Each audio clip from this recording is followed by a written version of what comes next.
Desde 1981, há um local onde o teu futuro se constrói com bases sólidas. Um local de aprendizagem. Um centro para formação contínua. Uma comunidade dedicada ao teu futuro. Uma casa para formandos, profissionais, líderes. Para todas as pessoas que querem melhorar competências e conhecimentos. Para candidatos a um emprego qualificado.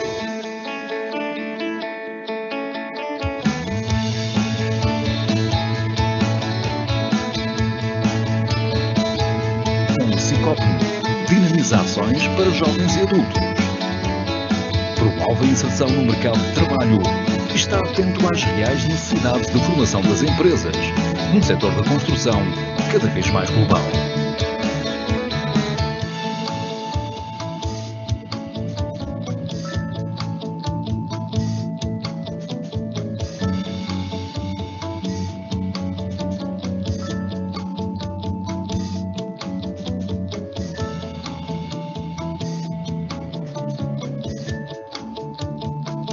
Aqui na Maia, somos casa para mais de 2.000 pessoas, incluindo formandos, formadores e colaboradores. A nossa missão principal é apoiar e valorizar os recursos humanos do setor da construção civil e obras públicas.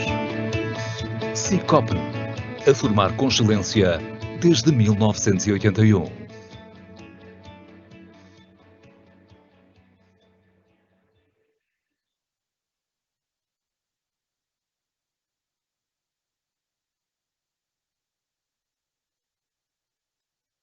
Olá, boa tarde. Meu nome é Rui Valente, sou diretor do Cicopne e estou aqui para vos dar as boas-vindas a este novo ciclo de webinários. Entretanto, estivemos a reajustar a nossa oferta formativa, a adaptar-nos ao regime de e-learning também. Estamos já a retomar a atividade presencial na medida do possível e temos um vasto leque de ações e de formação profissional disponível. Por isso, estejam atentos ao nosso site, às nossas redes sociais, consultem a nossa página em www.cicopno.pt e poderão ter acesso a um vasto leque de ações e oferta formativa disponível. Boa tarde e continuação de um bom webinário.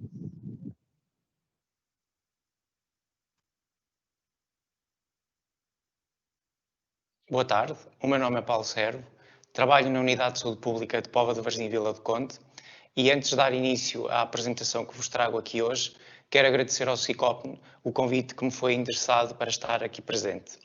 Hoje venho apresentar-vos as principais medidas de prevenção da Covid-19 que as empresas, na sua generalidade, devem acautelar nesta questão do Covid-19.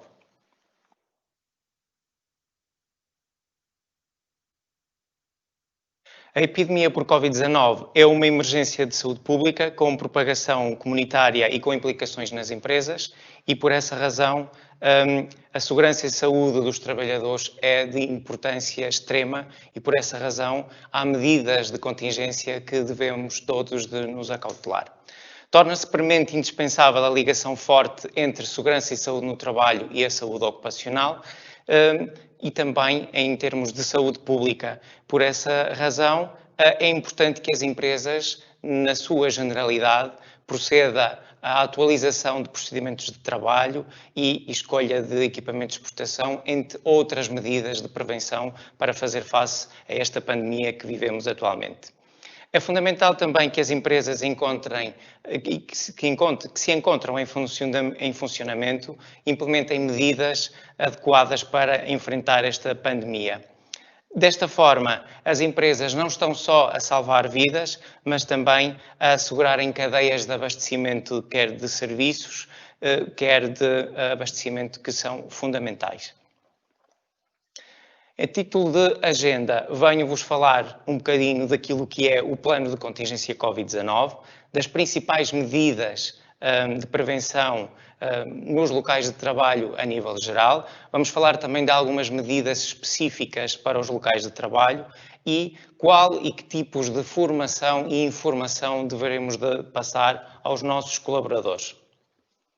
O plano de contingência Covid-19 deve ser elaborado de acordo com o que está estabelecido na orientação 006 de 2020 da Direção-Geral de Saúde.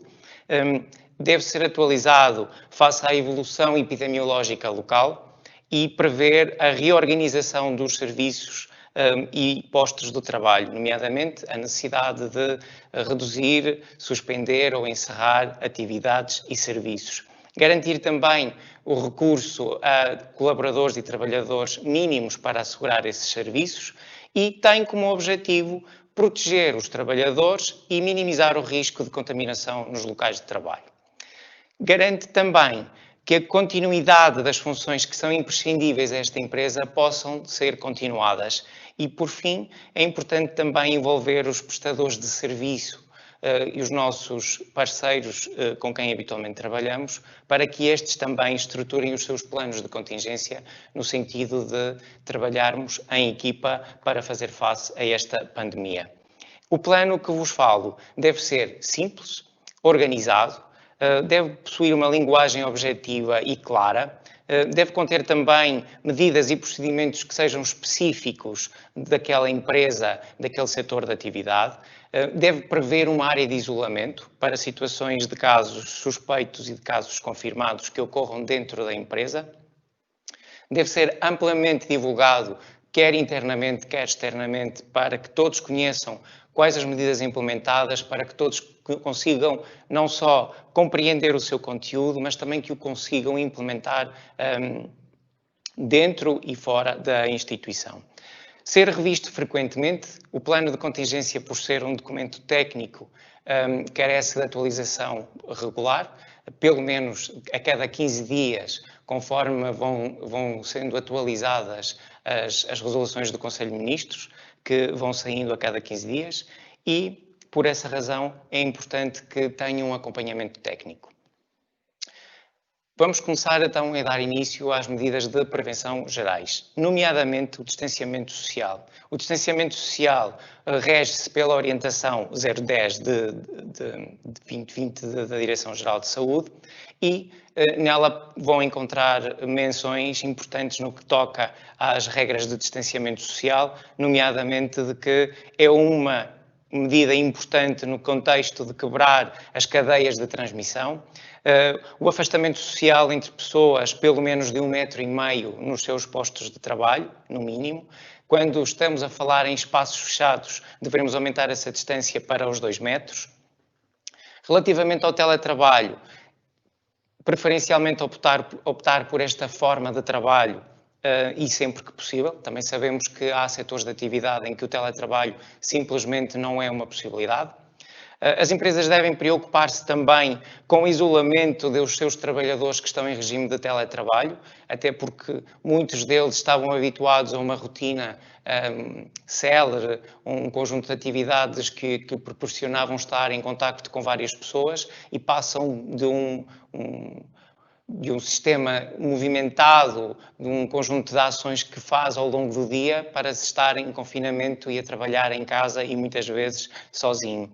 Promover também os contactos regulares com os profissionais por intermédio de webinars, por reuniões online, para dar pontos de situação e feedback do trabalho que está a ser desenvolvido. Creio que pode ser uma boa medida. E cabe ainda ao empregador proporcionar boas condições de trabalho no que diz respeito ao teletrabalho. Em que medida que o empregador pode minimizar estes efeitos? Garantir meios tecnológicos e informáticos e de comunicação e também, e muito importante, respeitar a privacidade do seu trabalhador no que diz respeito aos horários de trabalho e às pausas e ao repouso com a família. As empresas devem também definir medidas para garantir a prestação de serviços essenciais, definir aquilo que é fundamental e imprescindível para que a empresa possa dar continuidade à sua atividade profissional e os postos de trabalho devem ser reduzidos ao número mínimo de pessoas necessárias para prestar esses mesmos serviços. Por essa razão é importante também que as empresas se preocupem em reorganizar os postos de trabalho a nível estrutural e, eventualmente, também no reajuste dos seus horários ou no desfazamento dos seus horários. Devem também suprimir todas as formas de contacto entre os trabalhadores. Estou-me a referir, por exemplo, a formas de cumprimento, desde os apertos de mão, os abraços, os beijos sociais. Evitar aglomerações desnecessárias, principalmente em locais que são de comum utilização nas empresas, nas cantinas, nos refeitórios, nas salas de espera, nos corredores, em todos os locais onde habitualmente era fácil encontrarmos um colega de trabalho, numa máquina de vending de café, por exemplo. As empresas devem preocupar-se em que estas aglomerações de pessoas não aconteçam. E, por fim, instituir horários desfasados, principalmente em áreas de utilização também comum, mas que, pela sua importância, é normal que estas aglomerações também possam ocorrer, nomeadamente as cantinas, os refeitórios, os locais onde habitualmente os trabalhadores fazem refeições. Ainda também relativamente ao distanciamento social, a regra da ocupação máxima indicativa dos espaços é de 0,05 pessoas por metro quadrado de área útil, ou seja, 5 pessoas por cada 100 metros quadrados, e esta indicação não inclui nem funcionários, nem trabalhadores, nem prestadores de serviço. A implementar também é muito importante fluxos e circuitos diferenciados dentro da empresa, de forma que não haja atropelos pelas pessoas, não haja toques desnecessários. Adotar também barreiras físicas que possibilitem o distanciamento social, como, por exemplo, os acrílicos nos locais de trabalho cuja o distanciamento social não possa ser garantido na sua totalidade. É uma boa medida. Nos locais de atendimento ao público, estabelecer também uma distância apropriada de todos os locais de atendimento ao público, ou seja, da parte exterior do guichê ou da área de atendimento, dar 2 metros para que as pessoas a que as empresas habitualmente atendem de forma presencial e, quando assim é necessário, garantirem também um distanciamento mínimo de 2 metros. Para além disto, é importante também reforçar a sinalética e marcas, eventualmente no pavimento ou outras formas de sinalização, e as entregas de encomendas e mercadoria, sempre que possível, que esse trabalhador que é externo a esta empresa não entre dentro das instalações. Se isso acontecer, que essa pessoa permaneça o menos tempo possível dentro das instalações e que a empresa também tenha previsto formas de descontaminação daquele profissional, seja por intermédio de desinfecção de pés, de um tapete, um pé-dilúvio ou, eventualmente, a utilização de uma máscara e desinfecção, higienização das suas mãos. Falando de higienização de mãos, este requisito, esta regra, orienta-se também pela orientação 010 e pela norma 007 da Direção-Geral de Saúde e passa por dotar os postos de trabalho com meios de higienização de mãos. Estamos a falar aqui de dispositivos de solução alcoólica, de sabão líquido, toalhetes de papel.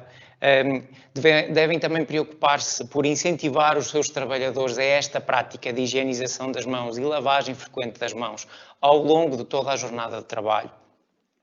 E na impossibilidade de lavarem as mãos, porque também sabemos que existem setores de atividade cuja esta tarefa ou esta regra acaba por ser dificultada pelo facto de estarem num local onde a água não é disponível ou não há a possibilidade de termos ali um ponto de água para higienizar as mãos, devemos de reforçar a utilização dos dispensadores de solução antisséptica alcoólica em locais estratégicos, nomeadamente no estaleiro, em obra.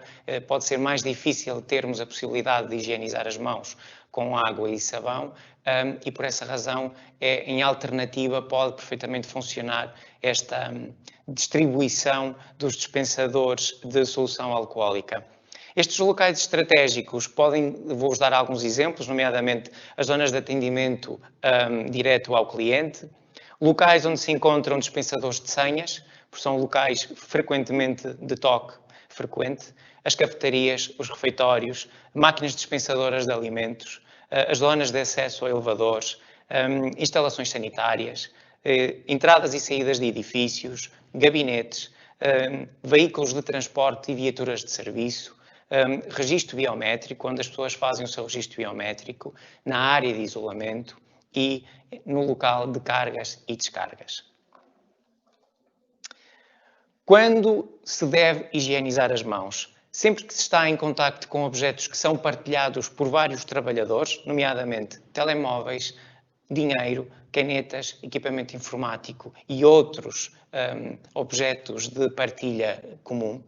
Antes e depois de viagens e transportes nos transportes públicos ou nas viaturas de serviço, e terem atenção, por exemplo, em espaços que são partilhados por várias pessoas, nomeadamente as instalações sanitárias, que são, por exemplo, outros exemplos, corrimões, maçanetas de portas, telefones, tudo isso são espaços onde devem estar dispositivos de solução alcoólica desinfetante. A higienização das mãos é também obrigatória antes de se colocar e remover equipamentos de proteção individual.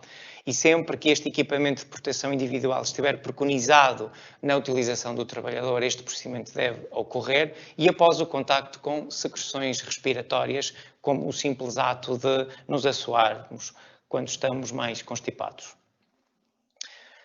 Relativamente à etiqueta respiratória, ela rege-se pela norma 004/2020 da Direção-Geral de Saúde e, em termos gerais, não se deve tossir ou espirrar para as mãos. Se o trabalhador tossir ou espirrar, deve fazê-lo para a prega do braço, com o antebraço fletido. Usar um lenço de papel que, posteriormente, deve depositar no contentor de resíduos que deve existir no seu local de trabalho, ou no seu posto de trabalho, melhor dizendo. Qualquer trabalhador que desenvolva um quadro respiratório agudo, ou tosse persistente, ou agravamento da tosse habitual, ou febre, ou dificuldade respiratória, é considerado um caso suspeito. O trabalhador que seja caso suspeito deve comunicar a tal situação à chefia e deve dirigir-se para a área de isolamento que foi definida na sua empresa, no seu setor de atividade. Uma vez aí nesse espaço, deve ligar para a linha de saúde 24 e seguir as orientações que lhe forem recomendadas. Relativamente à limpeza e desinfecção de instalações, temos a orientação 014/2020 da Direção-Geral de Saúde, que nos refere a importância e a necessidade vital nesta fase de reforçar a limpeza e a desinfecção, quer dos espaços físicos, quer de equipamentos e objetos de partilha, nomeadamente revestimentos, utensílios, equipamentos de trabalho, superfícies de toque frequente. Deve existir um plano de higienização atualizado que deve estar afixado em local visível. Este plano de higienização deve conter um conjunto de elementos, nomeadamente o que deve ser limpo, com o que se deve limpar e desinfetar, quantas vezes é que se deve limpar e higienizar os espaços. Por isso é muito importante aqui a consulta e a orientação 14 para que as empresas possam atualizar estes planos de contingência. Como deve ser limpo. Há equipamentos que nós sabemos que têm especificidades muito próprias e que por essa razão é importante que estes equipamentos tenham uma higienização e uma desinfecção específica de acordo com o seu manual de instruções. E depois, também muito importante, quem é a pessoa que faz esta higienização. Posteriormente, é importante que todas estas higienizações, desinfecções, possuam um registro, porque elas acabam por funcionar como a forma, digamos, efetiva de que aquele ato foi realizado. Relativamente aos detergentes e desinfetantes, é importante que esta escolha seja definida tendo em conta o tipo de superfícies e o tipo de equipamentos. Detergentes que não estão de acordo ou que não dão resposta às características, quer das superfícies, quer dos equipamentos, há uma forte possibilidade de os destruir, de os corroer, de estes detergentes e estes desinfetantes acabarem por fazer com que estes espaços, estes equipamentos percam características importantes. E depois também a importância de intensificar e desinfetar superfícies críticas de toque frequente, em que a orientação 014 nos diz que, no mínimo, devem ser higienizadas 6 vezes por dia. São alguns exemplos de superfícies de toque frequente ou consideradas críticas por serem manipuladas por muitas pessoas: maçanetas de portas, os balcões, interruptores, telefones, telemóveis, ferramentas, comandos, material informático, botões de elevadores, torneiras de lavatórios, manípulos de autocolismos, mesas, bancadas, acrílicos, cadeiras, material de escritório, corrimão, dinheiro, máquinas de vending, terminais de pagamento e dispensadores de senhas e bilhetes. As principais áreas a intensificar, quer a limpeza, quer a higienização, são as áreas de isolamento, as áreas de restauração, nomeadamente copas, cantinas, refeitórios, todo o equipamento que é utilizado nestes espaços, nomeadamente louça, talheres, copos, bancadas, mesas, cadeiras, áreas de confecção e recepção de produtos alimentares e de armazenagem. É muito importante intensificar-se aqui também esta higienização. Áreas de diversão e lazer, nomeadamente piscinas, spas, jacuzzis, esplanadas e terraços, porque também são de utilização comum em várias empresas. As instalações sanitárias, nomeadamente os vestiários, os balneários e viaturas de serviço. Relativamente a equipamentos de proteção individual, cada setor de atividade tem uma norma ou uma orientação específica relativa ao uso de equipamentos de proteção individual e a cada utilização estes equipamentos de proteção individual devem ser responsáveis, quer pelo uso, quer também pela sua higienização. Claro está que aqui vai depender também da atividade que está a ser realizada e do tipo de exposição em termos de risco biológico. A título de exemplo, por exemplo, outros trabalhadores não profissionais de saúde, por exemplo, montam-se à orientação 019, depois, por exemplo, os profissionais de cuidados pós-mortem, por exemplo, autópsia e casas mortuárias, a norma 002, 2020 da Direção-Geral de Saúde, profissionais de saúde, a norma 007, profissionais de limpeza e desinfecção de espaços, como já referi, a orientação 014, profissionais que realizam colheitas de amostras para Covid-19 têm a orientação 015 e, sucessivamente, existem outras que podem ser consultadas e que facilmente são encontradas na página oficial da Direção-Geral de Saúde. A colocação e a remoção dos equipamentos de proteção individual, sempre que é aplicável e de acordo com o disposto no anexo 5 da norma 007, os equipamentos devem ser disponibilizados pelo empregador. Os serviços de segurança e saúde no trabalho e saúde ocupacional devem e podem orientar as empresas na escolha dos equipamentos de proteção a adquirir, tendo em conta sempre a situação epidemiológica onde se realizam os trabalhos, o posto de trabalho, a duração deste trabalho e a atividade que se está a realizar. Os trabalhadores devem ser consultados sempre antes da aquisição destes equipamentos. As empresas não podem esquecer-se que são estes profissionais que os vão utilizar e, por isso, é importante a sua envolvência nestas escolhas e nunca podem esquecer-se também que o uso de equipamento de proteção individual é obrigatório. A utilização dos EPIs não dispensa o cumprimento das restantes precauções básicas do controle de infecção. Sempre que seja indicada a utilização de máscara cirúrgica e o seu correto uso, este deve obedecer ao cumprimento da orientação 019 e não é permitida a partilha de equipamentos de proteção individual, dado o elevado risco biológico afeto a este género de equipamento. Em relação a alimentos e itens domésticos sem partilha, mas que também é importante termos em consideração em termos de higienização e estarmos atentos até à sua manipulação ao longo do dia. Estou a referir-me, por exemplo, aos telemóveis, aos auscultadores, aos auriculares, aos teclados dos nossos computadores de serviço, às roupas que nós usamos ao longo do dia, pratos, talheres, copos, chávenas, utensílios de cozinha e alimentos que nós podemos transportar connosco, nomeadamente bolachas, batatas fritas, garrafas de água, que numa situação normal e facilmente poderíamos partilhar com alguém, neste momento está completamente desaconselhado esse ato. Relativamente à formação e informação dos trabalhadores, garantir que todos os trabalhadores são informados relativamente ao que é o Covid-19, qual o período de incubação, qual a sintomatologia associada a esta doença e a forma de transmissão do vírus. É importante também que a empresa se preocupe em informar os seus trabalhadores relativamente à situação epidemiológica local do espaço físico onde essa empresa está, digamos, instalada, a nível local e a nível concelhio. Quais as medidas de prevenção adotadas, nomeadamente quais foram as medidas de prevenção gerais e as medidas de prevenção específicas que as empresas adotaram para fazer face à Covid-19 e para poderem exercer as suas funções em pleno, nomeadamente a higienização das mãos, etiqueta respiratória, distanciamento social, procedimentos de higienização, o local de isolamento e os respectivos circuitos que foram implementados dentro da empresa.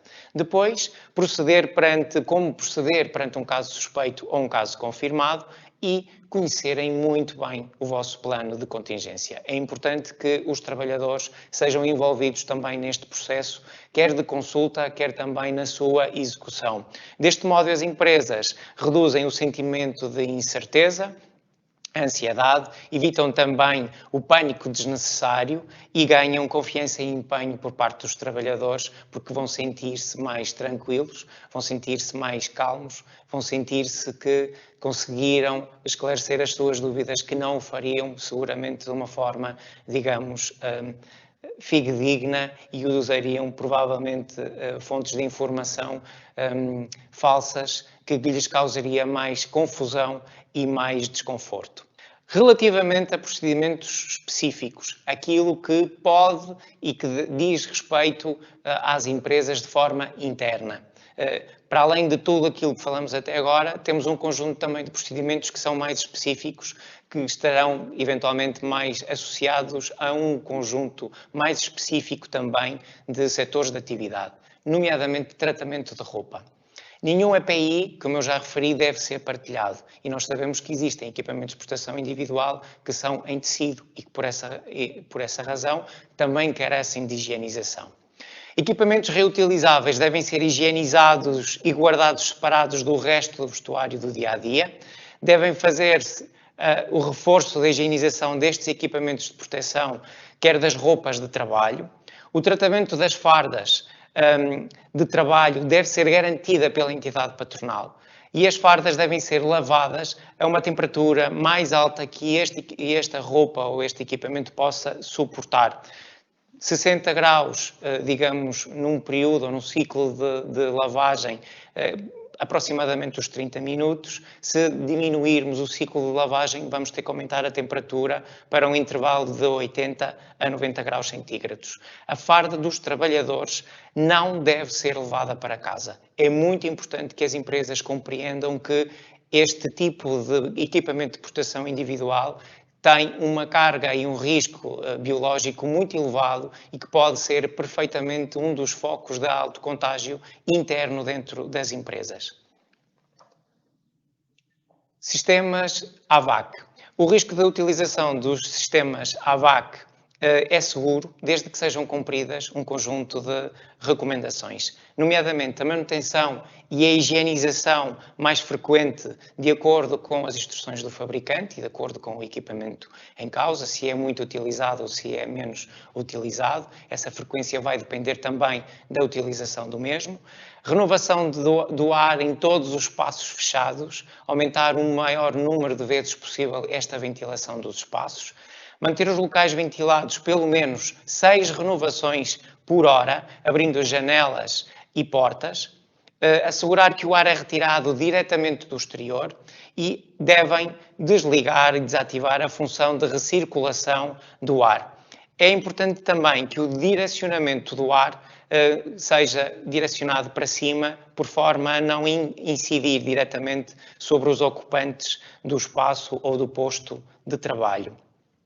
Relativamente à prevenção e controlo de legionela, muitas das empresas estiveram encerradas por um longo período de tempo e, por essa mesma razão, houve alterações na qualidade e na proliferação da legionela e, eventualmente, em redes prediais. E, por isso, as empresas têm aqui um papel também importante na prevenção e no controlo da legionela, nomeadamente efetuar a limpeza e desinfecção de reservatórios de água, quer de água quente, quer de água fria, realizar descargas em válvulas de descarga para obrigar uma recirculação dos pontos de água que estavam estagnados ou que estiveram estagnados durante muito tempo, renovar a água existente na tubagem da rede de água fria, incluindo torneiras, chuveiros, banheiras, autocolismos, proceder também à limpeza de torneiras e às cabeças dos chuveiros, principalmente na sua parte interior do equipamento, porque é aí habitualmente onde há a produção de biofilme. Manter os níveis de cloro residual livre adequados para as redes de água. O valor ideal deve estar entre os 0,2 e os 0,6 miligramas por litro. Esvaziar todos os reservatórios de água quente ou termoacumuladores, se existir. Proceder à limpeza de sistemas de filtração da rede predial, caso existam. Efetuar o controle e a monitorização da qualidade da água e avaliar a necessidade e despiste de legionela, principalmente nos locais considerados pontos críticos de controle que já tenham sido identificados dentro da empresa. Alguns exemplos de alguns setores de atividade são, por exemplo, os centros comerciais, hotéis, os ginásios, clubes e todas as estruturas, digamos, industriais com uma rede muito longa de abastecimento de água. Relativamente ao tratamento de louça, talheres e utensílios, esta louça, todos estes equipamentos utilizados pelos colaboradores, deve ser lavada em máquina de lavar a louça e, em termos de temperatura, o ideal é que esta louça seja higienizada a uma temperatura entre 80 e os 90 graus. Podem também optar, e sempre que possível, por materiais descartáveis. Não partilhar objetos como talheres, copos, utensílios de cozinha, tudo isso as empresas devem assegurar-se que essa utilização deve ser individual e, no pior dos cenários, cada trabalhador deve fazer essa gestão utilizando os seus próprios utensílios para procederem à higienização, quer à sua higienização, quer à sua utilização. Relativamente a transporte de passageiros e viaturas de serviço, aqui também é importante assegurarmos algumas regras importantes a quando da sua utilização. Nomeadamente, dotar estas viaturas de solução antisséptica para a higienização das mãos, respeitar, muito importante, respeitar a lotação máxima permitida das viaturas. À data atual, estamos a falar de 2/3 da sua capacidade máxima. Garantir a renovação do ar nos veículos durante o percurso da viagem, preferencialmente abrindo as janelas e, sempre que possível, evitar o sistema de ar condicionado, se este eventualmente não tiver uma manutenção assídua e uma higienização permanente. Todos os ocupantes devem usar máscara e ou viseira para a sua proteção, reduzir o contacto entre os passageiros e transportar apenas os passageiros nos bancos de trás. É importante também evitar o manuseamento e o toque desnecessário nas superfícies internas da viatura e, por essa razão, sugere-se que durante toda esta viagem as pessoas, e sempre que possível, possam colocar as suas mãos no colo de forma a evitar os toques desnecessários dentro da viatura. A viatura, por ser também um espaço de trabalho e utilizado para atividades profissionais, é importante também que o plano de higienização que falávamos anteriormente, estas viaturas também possuam um próprio plano de higienização, que deve constar exatamente os mesmos princípios e os mesmos critérios de preenchimento e de execução que falávamos para equipamentos e espaços físicos. O plano de higienização de viaturas deve contemplar também os respectivos registros da higienização e reforçar principalmente as superfícies de toque frequente dentro da viatura. Alguns exemplos: o volante, comandos, puxadores interiores e exteriores das portas, as manetes, os manípulos, instrumentos do veículo como, por exemplo, o rádio, o GPS, os 4 piscas, leitores de CD, telefones, retrovisores, cintos de segurança, assentos. Todos estes equipamentos devem sofrer higienização e estarem efetivamente limpos a cada utilização. Estou disponível para vos esclarecer de todas as dúvidas que possam suscitar e que possam ter a partir de agora, e obrigado pela vossa presença. Boa tarde.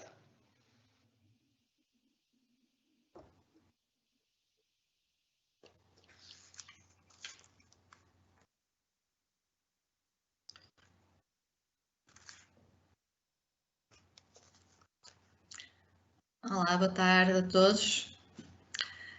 Agradecemos então a excelente apresentação do Dr. Paulo Servo. Foi de uma forma simples e bastante esclarecedora sobre um tema que está na ordem do dia.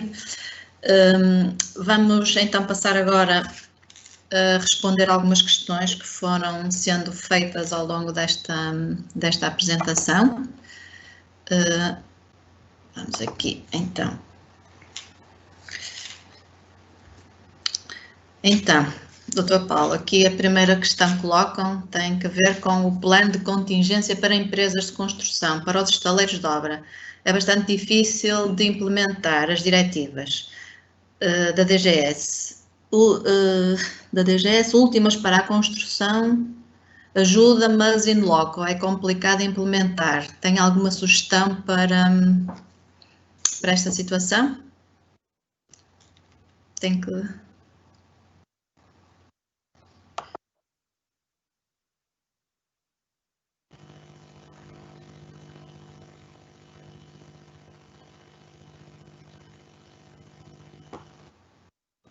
Estão a ouvir-me? Sim, sim. Perfeito. Efetivamente, os planos de contingência da construção civil não são efetivamente fáceis de implementar. Mas também é certo que muitas das medidas, embora não na sua totalidade, temos consciência, incluindo as autoridades de saúde, têm consciência de que estas medidas são difíceis de implementar em todos os setores da atividade. E por essa razão a construção civil é efetivamente um dos locais em que é difícil implementar estas medidas. Mas também há muitas delas que podem ser implementadas, nomeadamente, e como falávamos há pouco, a higienização das mãos pode ser um problema sério no âmbito de um estaleiro, no desenvolver de atividades dentro de um estaleiro, exatamente por falta de pontos de água ou porque as obras são de uma dimensão tal que é difícil que os colaboradores possam se deslocar a um determinado ponto para efetivar a higienização das mãos. Como medida, digamos, alternativa, temos os dispensadores de solução alcoólica, reduzir ao máximo o número de trabalhadores para determinadas funções que careçam de estar em grupo e de serem executadas em grupo, reforçar o mais possível a utilização de máscaras e de outros equipamentos de proteção, e claro que cada obra é uma obra muito específica e muito concreta, e difícil eu agora estar aqui a dar exemplos muito concretos e muito específicos. Relativamente às viaturas de serviço, também são muitas vezes utilizadas, seguir exatamente estes princípios que acabamos de ouvir há pouco, e creio que na sua generalidade o mais difícil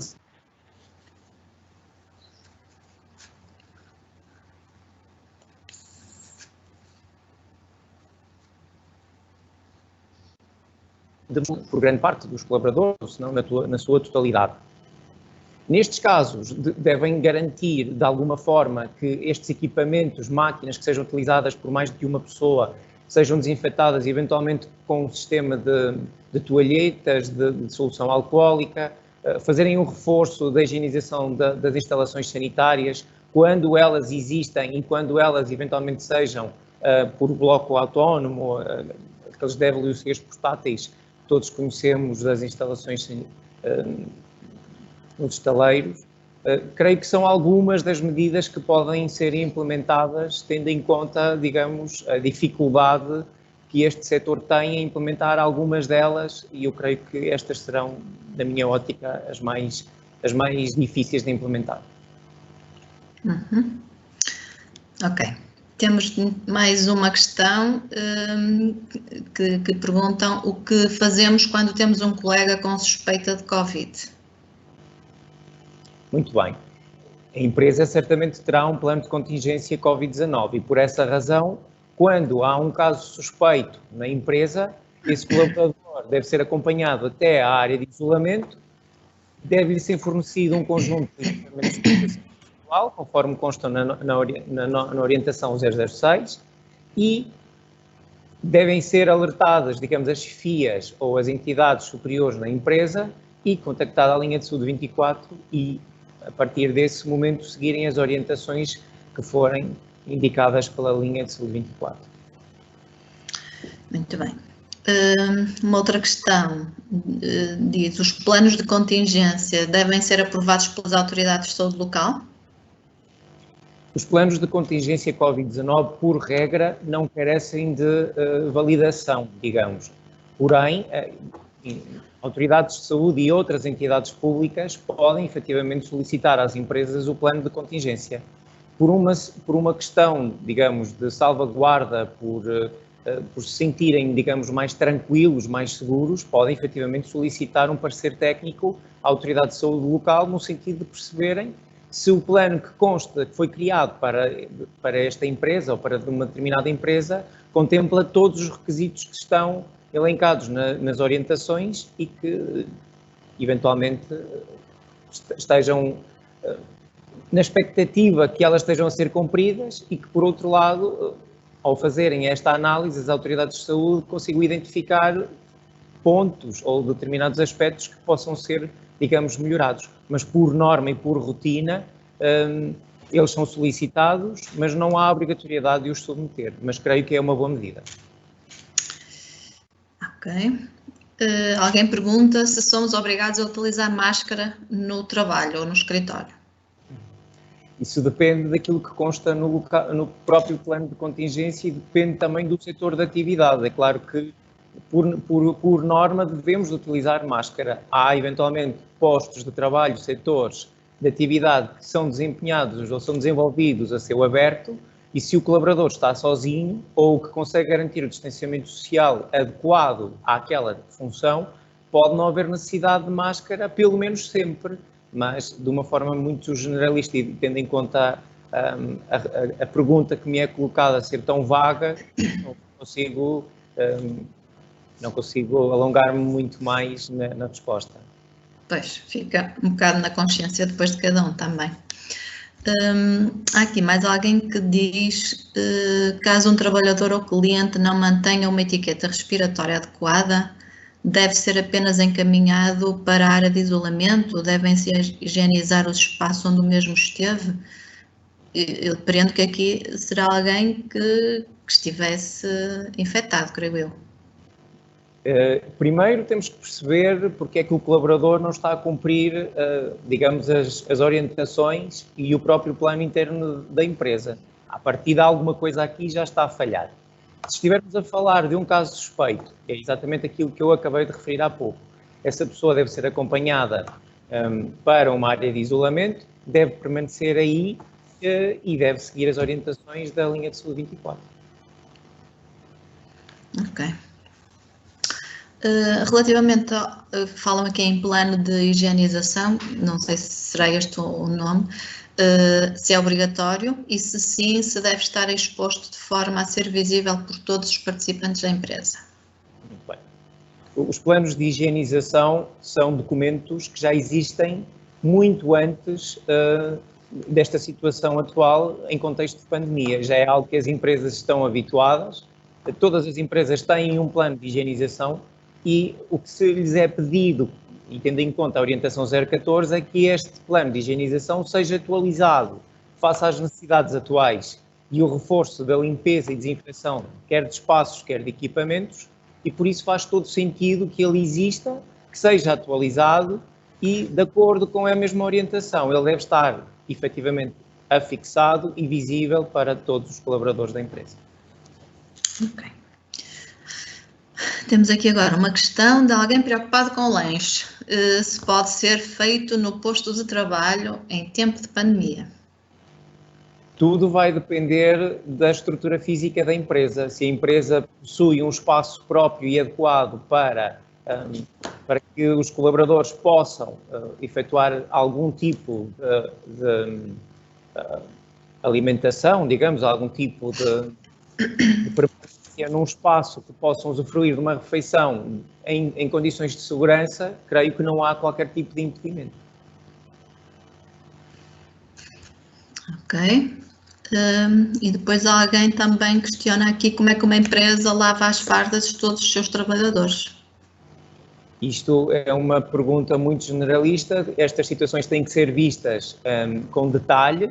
Cada setor de atividade é um setor muito próprio e muito específico em termos de equipamentos de proteção individual, mas, verdade seja dita, esta menção consta em inúmeras orientações da Direção-Geral de Saúde, é algo que as empresas devem assegurar. Também temos consciência de que, na sua generalidade, pode ser um fator mais difícil de garantir em alguns setores, porém é algo que as empresas têm que se responsabilizar exatamente para que se minimize ao máximo, digamos, a propagação deste vírus, que acontece também por a utilização, digamos, e por falta de higienização destas fardas, destes equipamentos de proteção.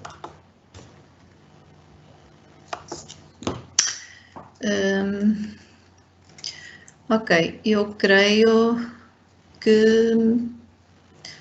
que não há mais questões assim que consideremos agora aqui para resposta. Creio que para já que está tudo respondido. Aliás, se houver alguém que ainda queira fazer alguma questão, nós depois poderemos fazê-lo em privado. Creio que podemos então avançar. Portanto, acho que tivemos aqui um webinário onde o Dr. Paulo conseguiu ser técnico, claro e objetivo. Quero agradecer-lhe mais uma vez em nome do SICOPNE. Entretanto, a quem participou vai receber agora um inquérito onde uma das questões é precisamente se querem propor algum tema que queiram ver neste formato. Portanto, se houver algum tema nesta área ou noutra que queiram ou que achem interessante fazer neste formato do webinário, por favor, podem dar a vossa opinião. Relativamente a este tema, porque falamos aqui apenas cerca de 40 minutos de algo que é extremamente vasto e que preocupa, que nos preocupa a todos neste momento, e eu vou deixar aqui uma informação, que nós temos uma formação a começar agora no dia 4 de novembro, precisamente sobre este tema das epidemias e das pandemias. Portanto, vai começar no dia 4 de novembro, é uma formação de 25 horas, onde todos estes temas vão ser mais aprofundados. É uma formação que é também gratuita. Deixo também aqui informação que no nosso site tem todas as informações relativamente a todos os cursos que nós temos previsto realizar, nesta e noutras áreas, portanto, tudo que temos para já previsto de realizar. Queria só deixar também uma nota dos próximos webinários, que nós vamos ter mais 3 até ao final do ano, portanto, o próximo será no dia 5 de novembro, onde iremos dar algumas dicas, vai ser um bocado mais prático, vamos dar aqui algumas dicas para o dia-a-dia, posso já avançar que vão ser na área da carpintaria e da canalização. E até ao final do ano temos depois mais, no dia 19 de novembro, um mais técnico para o setor, portanto, que vai falar sobre a revisão de preços de empreitadas, e no dia 10 de dezembro a construção sustentável, portanto, a construção em madeira. Resta-me aqui agradecer a todos a participação e o interesse e demonstra realmente da pertinência do tema, porque tivemos mesmo muitos inscritos neste webinário. Quero agradecer a todos mais uma vez e pedir que se protejam e protejam os outros, cumprindo, portanto, aqui as regras que foram aqui faladas durante este webinário. Mais uma vez, boa tarde e então até o próximo webinário, dia 5 de novembro. Nosso próximo, quinta às 5 dessa vez.